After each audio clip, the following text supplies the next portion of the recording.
अस्सलाम वालेकुम dear viewers, I am Mohammad Umar और आप देख रहे हैं channel solution of mathematics. Viewers, आज हम लोग क्लास 9th मैथमेटिक्स की एक्सरसाइज 3.2 स्टार्ट करने लगे हैं। क्वेश्चन नंबर 1 को रीड करते हैं, देखते हैं कि क्वेश्चन नंबर 1 में उसने हमें क्या कहा है। क्वेश्चन नंबर 1 है बेटा, कहता है consider the universal set u is equal to x such that x is a multiple of 2 and x greater than 0 and less than or equal to 30। Okay, and set A आपको दिया हुआ है और set B आपको दिया गया है। आपको सेट A, सेट B और एक यूनिवर्सल सेट U दिया गया है। आपसे डिमांड क्या कर रहा है? फर्स्ट पार्ट में कहते हैं लिस्ट करें ऑल एलिमेंट्स को of set A and be in tabular form. इनको टेबुलर फॉर्म में आप इनको क्या करें, लिस्ट करें एलिमेंट्स को। यानी कि जो सेट आपको ए दिया हुआ है और बी दिया हुआ है, इसको टेबुलर फॉर्म में आप लोगों ने लिखना है। और आपकी बुक पर सेकंड पार्ट दिया हुआ है बेटा। सेकंड पार्ट में कहता है कि आप फाइंड करें ए इंटरसेक्शन बी को, और थर्ड पार्ट में कहता है कि ड्रा कीजिए एक वेन डायग्राम इसकी। चलें सॉल्यूशन की तरफ चलते हैं बेटा। सॉल्व करने से पहले वो तमाम स्टूडेंट्स, वो तमाम व्यूवर्स जो चैनल पर न्यू हैं या ये वीडियो पहली बार देख रहे हैं, या वो स्टूडेंट जिन्होंने अभी तक चैनल को सब्सक्राइब नहीं किया, उनसे रिक्वेस्ट है कि वो पहले चैनल को सब्सक्राइब कर लें, बेल आइकॉन को ऑन कर लें, ताकि हमारे आने वाली हर वीडियो का नोटिफिकेशन आपको मिलता रहे। चलते हैं सॉल्यूशन की तरफ। बेटा, जैसे कि सवाल में हमसे पूछा गया है कि list all elements of set A and be in tabular form, हमें पहले इनको टेबुलर फॉर्म में कन्वर्ट करना होगा। इसने सिर्फ सेट ए और बी का कहा है कि टेबुलर फॉर्म में कन्वर्ट करें। हम क्या करते हैं, हम सेट यू को भी टेबुलर फॉर्म में कन्वर्ट कर लेते हैं, क्योंकि हमें आगे नेक्स्ट थर्ड पार्ट में उसकी ज़रूरत पड़ने वाली है। एक ही बार तीनों को हम पहले टेबुलर फॉर्म में कन्वर्ट कर लेंगे, फिर मूव करेंगे आगे की तरफ। सेट यू देखते हैं पहले क्या दिया हुआ है। सेट यू में यूनिवर्सल सेट है बेटा। कहता है कि आपने x such that x is a multiple of 2। इस सेट U के अंदर जो एलिमेंट होंगे वो मल्टीपल ऑफ 2 होंगे, यानी कि 2 का टेबल आपने लेना है। ओके, उसकी रेंज दी है उसने। एंड जो आपके एलिमेंट होंगे यानी कि x कैसे होंगे, 0 से ग्रेटर। 0 से ग्रेटर जो होता है बेटा 2 का मल्टीपल वो क्या है, हमारे पास 2 है, 4 है, 6 है, 8 है, 10 है। इसी तरह से आगे जाना कहाँ तक है हमने, 30 हो या 30 से लेस हो। इक्वल टू का साइन है तो 30 भी इंक्लूड है इसमें। तो आप 2 का क्या कर लेंगे हम बेटा, यहाँ पर आप 230, 2 के मल्टीपल लेने हैं हमने 30 तक। ये किस में आ जाएंगे, ये सेट यू में आ जाएंगे। ओके, अब चलते हैं सेट ए की तरफ। सेट ए क्या है, X such that X is a multiple of 6। इस सेट ए के अंदर ऐसे एलिमेंट मौजूद हैं जो मल्टीपल ऑफ क्या हैं बेटा, 6 हैं। ये सेट ए की बात हो रही है। तो 6 के मल्टीपल 6, 12, 18, ओके, 24 और 30। अब बेटा इसमें इसने लिमिट नहीं दी, लेकिन हमने इसको 30 पर स्टॉप कर दिया है। क्यों किया हमने ऐसा, क्योंकि हमें जो यूनिवर्सल सेट दिया गया है इसकी लिमिट दी गई है 30 तक। यूनिवर्सल सेट क्या होता है, सबसे बड़ा सेट होता है जो आपके सवाल में दिए गए सेट्स हैं। ए और बी सब सेट होते हैं इस यूनिवर्सल सेट के, यानी कि ए और बी को इस सेट यू में से निकाला गया है। अब क्योंकि यू की लिमिट 30 तक है, तो जाहिर बात है अगर ए जनरेट किया गया है, यू से निकाला गया है, तो 30 मैक्सिमम 30 ही आ सकता है, इससे बड़ा नंबर इसमें नहीं आ सकता जी। सेट बी की तरफ मूव करते हैं। अब सेट बी में क्या कहता है वो, set B is equal to, कहता है सेट बी में x such that x is a multiple of 8। अब सेट बी में 8 के मल्टीपल लेने हैं आपने। देखें 8, 16, 24, आगे आएगा 32। अब 32 क्योंकि इसकी रेंज से बाहर हो रहा है, हमारे पास तो रेंज ही 30 है, तो हम इसको यहीं पर स्टॉप कर लेंगे। तो इस तरह से बेटा हमने सेट ए और बी को किस में कन्वर्ट कर लिया है, टेबुलर फॉर्म में कन्वर्ट कर लिया है। ओके, अब नेक्स्ट जो पार्ट हमसे पूछा गया है या हमें कहा गया है कि फाइंड कीजिए, किसको फाइंड करना है हमें बेटा, ए इंटरसेक्शन बी को। बहुत आसान सवाल। इंटरसेक्शन में आप लोग जानते हैं कि हम वो एलिमेंट लेते हैं जो कॉमन होते हैं। ओके, अब इंटरसेक्शन किसका लेना है, ए एंड बी का। तो हम यहाँ पर लिखेंगे A intersection B is equal to, set A क्या है हमारे पास, 6, 12, 18, 24, 30। इंटरसेक्शन सेट बी क्या है हमारे पास, 8, 16 और 24। ओके, तो A intersection B is equal to, intersection में कॉमन एलिमेंट लेते हैं तो कॉमन एलिमेंट अब क्या बने, यहाँ पे 6 देखें यहाँ पर है, यहाँ पर मौजूद नहीं है, 12 यहाँ पर है, 12 यहाँ पर मौजूद नहीं है, 18 भी मौजूद नहीं है, 24 देखें दोनों सेट्स में अवेलेबल हैं, तो हमने यहाँ पर क्या लिख लेना है, 24। तो ये हमारा क्या आ गया बेटा, ए इंटरसेक्शन बी आ गया। ओके, अब मूव करते हैं इसी क्वेश्चन नंबर 1 के थर्ड पार्ट की तरफ।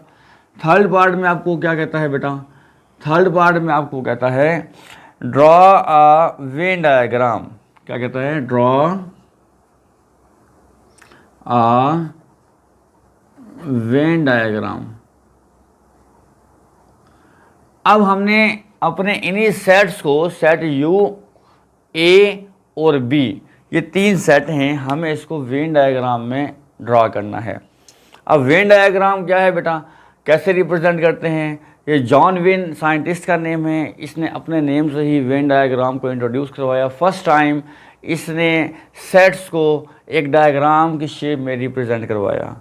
जॉन वेन ने क्या किया कि सेट यू यानी कि यूनिवर्सल सेट को रिप्रेजेंट करवाया किससे, एक रेक्टेंगुलर बॉक्स से, एक रेक्टेंगल शेप ये बनाई, ये यूनिवर्सल सेट को रिप्रेजेंट करती है और यहाँ पर लिख दिया यू। ओके, जबकि सेट्स ए बी etc, कोई और सेट भी का नाम भी हो सकता है एक्स वाई जी, ओके, इनको सर्कल से डिनोट करवाया। अब आपने देखना है वेन डायग्राम करते हुए कि आपने अब यू के लिए, तो यूनिवर्सल सेट के लिए तो ये हमने क्या लिखा है यहाँ पर, एक रेक्टेंगल ड्रॉ की है। ए और बी के लिए हमने सर्कल ड्रॉ करने हैं इसी रेक्टेंगुलर बॉक्स के अंदर। अब जो सर्कल ड्रॉ करने हैं हमने बेटा, आपने देखना है कि ये ए और बी सेट आपस में किस टाइप के हैं। क्या ये डिसजॉइंट सेट हैं, क्या ये ओवरलैपिंग सेट हैं, क्या ये सब सेट हैं एक दूसरे के। अब डिसजॉइंट सेट कौन से होते हैं, ऐसे सेट जिसमें कोई भी एलिमेंट कॉमन ना हो, वो डिसजॉइंट सेट होते हैं।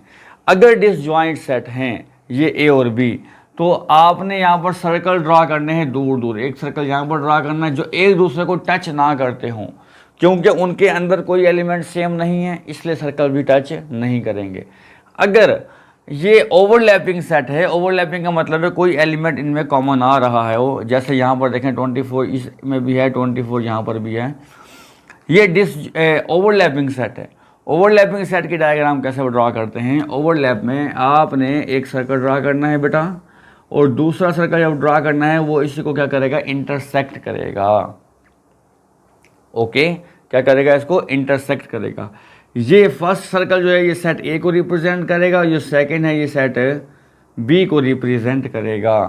ओके, नेक्स्ट, अब आपने फिर क्या करना है, इनके एलिमेंट को कैसे अरेंज करना है बेटा। आपने सबसे पहले जो इनका कॉमन एलिमेंट है उनको कॉमन, जो इनकी ये वाली जगह कॉमन है 24, तो आपने यहाँ पर 24 लिख देना है। पहले जितने एलिमेंट कॉमन होंगे आपने उन सब को इस वाले पोर्शन में लिख देना है। ओके, इसके बाद अब सेट ए में आएंगे। सेट ए में इस 24 को आपने बेटा लिख दिया है, ये यहाँ से ख़त्म हो चुका, ये आ गया ए की बाउंड्री के अंदर। इसके अलावा बाकी एलिमेंट एडजस्ट कर दें, यहाँ पर लिखें 6, यहाँ पर लिखें ये वाला 12, यहाँ पर लिखें 18, यहाँ पर लिखें ये वाला 30। Okay, clear. 24 ऑलरेडी यहाँ पर हम लोग लिख चुके हैं। सेम एज सेट बी के साथ भी हमने ऐसा ही करना है। 8 आपने सेट बी के अंदर लिखना है 8, फिर सेट बी में अपना लिखना है 16, फिर सेट बी में अपना लिखना है 24 हम ऑलरेडी लिख चुके हैं मेरा बेटा। ओके, हमने सेट ए और बी के एलिमेंट को एडजस्ट कर लिया। अब बारी आती है एंड पर सेट यू की, यानी कि यूनिवर्सल सेट की। अब जो एलिमेंट हम यहाँ पर लिख चुके हैं ये भी सेट यू के अंदर ही लाई कर रहे हैं, तो हमने इन एलिमेंट्स को नहीं लिखना। इनके अलावा जो बाकी एलिमेंट्स हैं उनको सेट यू के इस रेक्टेंगुलर बॉक्स में लिख देना है। जैसे 2 को देखना है, क्या हमने यहाँ पर 2 लिखा हुआ है, हमने यहाँ पर 2 नहीं लिखा हुआ तो हम यहाँ पर 2 लिख लेंगे बेटा। 2 के बाद आता है 4, क्या यहाँ पर 4 मौजूद है? यहाँ पर 4 मौजूद नहीं है तो 4 लिख दें। 4 के बाद आता है 6, 6 यहाँ पर मौजूद है। 6 के बाद आता है 8, क्योंकि इसमें सारे क्या है, मल्टीपल ऑफ 2 हैं। 8 यहाँ पर मौजूद है, 10 यहाँ पर मौजूद नहीं है। फिर 12 देखेंगे, 12 है। 14 देख लें, 14 नहीं है यहाँ पर। 16 देख लें, 16 मौजूद है। 18 मौजूद है। 20 मौजूद नहीं है तो 20 लिख लें। 22 चेक करें, 22 भी मौजूद नहीं है तो 22 लिख लें। 24 चेक करें, 24 मौजूद है। 26 यहाँ पर मौजूद नहीं है। इसी तरह से 28 भी यहाँ पर मौजूद नहीं है बेटा। फिर 30 आता है, 30 यहाँ पर अवेलेबल है। ओके, जो एलिमेंट यहाँ पर अवेलेबल होंगे उनको स्किप करके बाकी एलिमेंट को इस रेक्टेंगुलर बॉक्स के अंदर आपने एडजस्ट कर लेना है।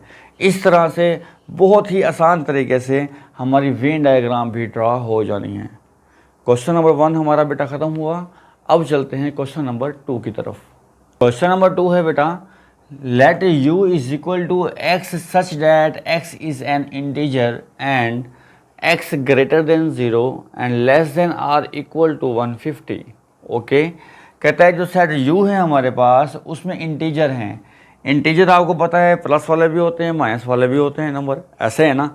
लेकिन उसने जो कंडीशन यहाँ पर लगाई है कि x ग्रेटर देन 0 हो, यानी कि जो ये हमारे इंटीजर हैं 0 से बड़े का मतलब होता है पॉजिटिव नंबर, कि पॉजिटिव हों।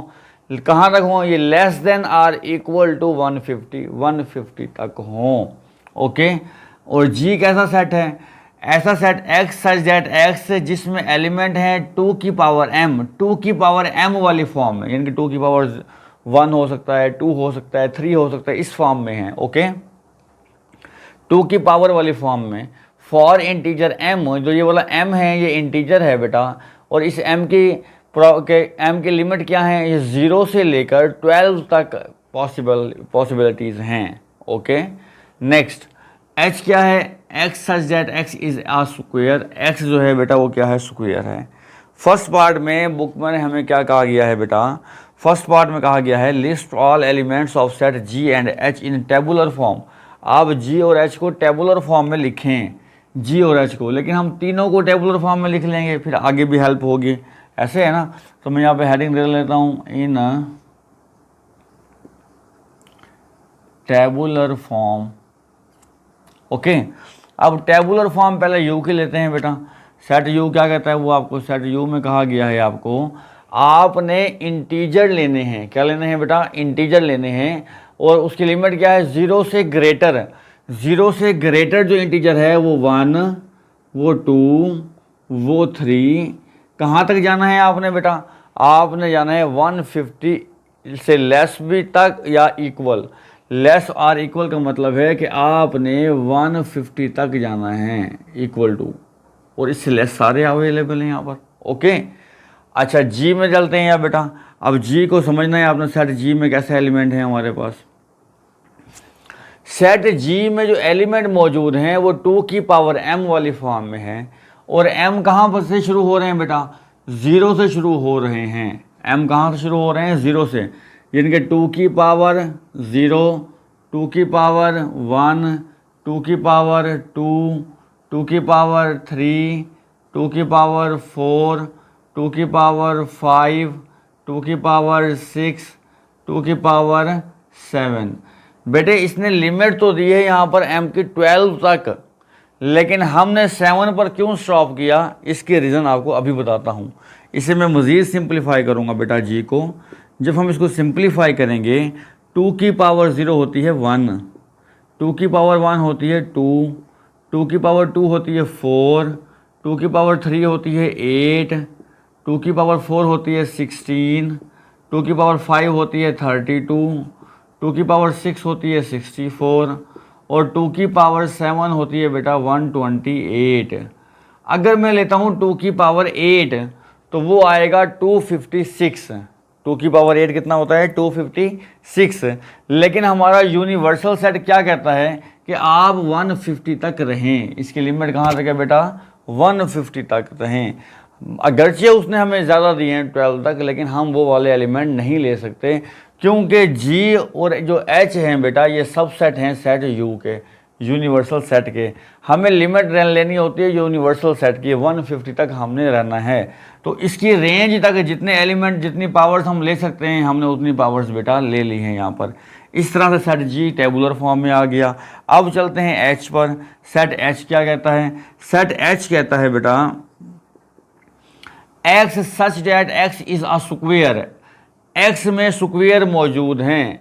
किसके स्क्वायर? अब ये एच सबसेट है क्योंकि यूनिवर्सल सेट यू का, तो यू में कौन से एलिमेंट मौजूद हैं? इंटीजर। इंटीजर कहाँ से शुरू हो रहे हैं? जो जीरो से ग्रेटर हैं। यानी कि ये सेट यू के जो एलिमेंट हैं इनका स्क्वायर लेना है आपने। अब यानी कि मैं 1 का स्क्वायर लूँगा यहाँ पर, 2 का स्क्वायर, 3 का स्क्वायर, 4 का स्क्वायर, 5 का स्क्वायर, 6 का square, 7 square, 8 square, 9 square, 10 square, 11 square और 12 स्क्वायर। बेटे मैं 12 तक क्यों रुक गया यूँ जाकर? हालांकि ये तो 150 तक जा रहे हैं। 12 का स्क्वायर होता है 144 और इसके बाद आता है 13। 13 का स्क्वायर कितना होगा? 169। तो हमें कहाँ तक जाना है? 150 तक। इसलिए मैंने 13 का स्क्वायर नहीं लिया क्योंकि वो इससे ग्रेटर हो जाएगा नंबर फिर। ओके, तो इसको मज़ीद सॉल्व कर लेते हैं बेटा। h इज़ इक्वल टू 1 का स्क्वायर 1, 2 का स्क्वायर 4, 3 का स्क्वायर 9, 4 का स्क्वायर 16, 5 का स्क्वायर 25, 6 का स्क्वायर 36, 7 का स्क्वायर 49, 8 का स्क्वायर 81, 8 का स्क्वायर 64, 9 का स्क्वायर 81, 10 का स्क्वायर 100, 11 का स्क्वायर बेटा 121 और 12 का आएगा 144। 13 का क्या आना था? 169। तो वह 150 से ग्रेटर है इसलिए हमने वो नंबर नहीं लिया। तो बेटे इस तरह से हमने जी और एच का उसने हमें कहा था कि टेबुलर फॉर्म में लिखें। तो ये दो आंसर जो होंगे हमारे फर्स्ट पार्ट के लिए होंगे। ओके, ये मैंने स्टेप आपको समझाने के लिए यहाँ पर लिखे हैं। आप इन स्टेप्स को लिख लें तब भी ठीक है, अगर आप ना लिखें तब भी कोई प्रॉब्लम नहीं है। तो ये हमारा क्या हो गया है? फर्स्ट पार्ट सॉल्व हो गया है। अब सेकंड पार्ट में हमें कहा गया है कि फाइंड कीजिए, सेकंड पार्ट में जी यूनियन एच मालूम कीजिए। अब बेटा यूनियन में आपको पता है हमें क्या करना होता है? दोनों सेट्स के एलिमेंट को कंबाइन करना होता है। तो मैं यहीं पर लिख रहा हूँ जी यूनियन एच। मैं कैसे मालूम करूँगा बेटा? जगह की कमी की वजह से मैं इसी लाइन को यूज़ कर रहा हूँ। तो बेटा जी एल का एलिमेंट कौन से हैं हमारे पास? जी के एलिमेंट हैं हमारे पास 1, 2, 4, 8, 16, 32, 64, 128। ये जी के एलिमेंट हैं। यूनियन हमें लेना है एच के साथ बेटा। एच के एलिमेंट क्या हैं हमारे पास? 1, 4, 9, 16, 25, फिर 36, 49, 64, 81, 100, 121 और 144। ओके, तो अब हम क्या करेंगे बेटा? इसका यूनियन लेंगे। G union H is equal to, union में हम लोग क्या करते हैं? दोनों सेट्स के एलिमेंट को तरतीब से लिखा करते हैं। तो पहले 1 यहाँ पर है, 2 यहाँ पर मौजूद है, 3 देखें 3 नहीं है तो 4 आ जाएगा बेटा। 4 के बाद यहाँ पर 8 है, 8 यहाँ से लिया, 9 फिर यहाँ से लेंगे बेटा। 16 यहाँ पर मौजूद है, 16 के बाद 25 यहाँ पर मौजूद है, 25 के बाद 32 यहाँ पर मौजूद है बेटा। 32 के बाद 36 यहाँ पर मौजूद है, 36, 49 यहाँ पर मौजूद है बेटा। अच्छा, इसके बाद 64 यहाँ पर भी है, 64 यहाँ पर भी है। तो ये एक बार लिख लें। 64 के बाद यहाँ है 128, लेकिन यहाँ 64 के बाद क्या है बेटा? 81, 100, 121 के बाद 128 यहाँ से लेंगे बेटा और 144 ये लास्ट वाला लेंगे। इस तरह से ये हमारा क्या आ जाएगा बेटा? यूनियन आ जाएगा जी यूनियन एच, जी और एच सेट का। थर्ड पार्ट में उसने हमें कहा है कि इंटरसेक्शन मालूम करें जी एंड एच का। थर्ड पार्ट यहीं पर सॉल्व कर रहा हूँ बेटा। जी और एच का हमें क्या चाहिए? इंटरसेक्शन चाहिए। अब मैं डायरेक्ट इंटरसेक्शन में आपको पता है बेटा हम लोग क्या करते हैं? हम लोगों ने कॉमन एलिमेंट लिखने होते हैं। अब मैं क्या करूँगा, सेट जी लिखेंगे हम। जी में क्या दिया हुआ है आपको, ये सेट जी, ये टिक जिस पर लगाया हुआ है ये सेट जी है, ये सेट एच है। आपने यहाँ पर पहले सेट जी लिखना है बेटा, फिर इंटरसेक्शन का साइन लगाना है यहाँ पर, यहाँ सेट जी लिखना है, फिर इंटरसेक्शन का साइन, और फिर यहाँ पर क्या लिख लेना है, सेट एच लिख लेना है। ओके, मैं इसका और इसके बाद इसका आंसर क्या होगा, जो इन दोनों के कॉमन एलिमेंट होंगे। अब देखें जी और एच में कौन कौन से एलिमेंट कॉमन हैं बेटा। जी में 1 अवेलेबल है, एच में 1 अवेलेबल है, जी में 4 अवेलेबल है, एच में 4 अवेलेबल है। इसके बाद बेटा यहाँ पर 16 अवेलेबल है, एच में भी 16 अवेलेबल है।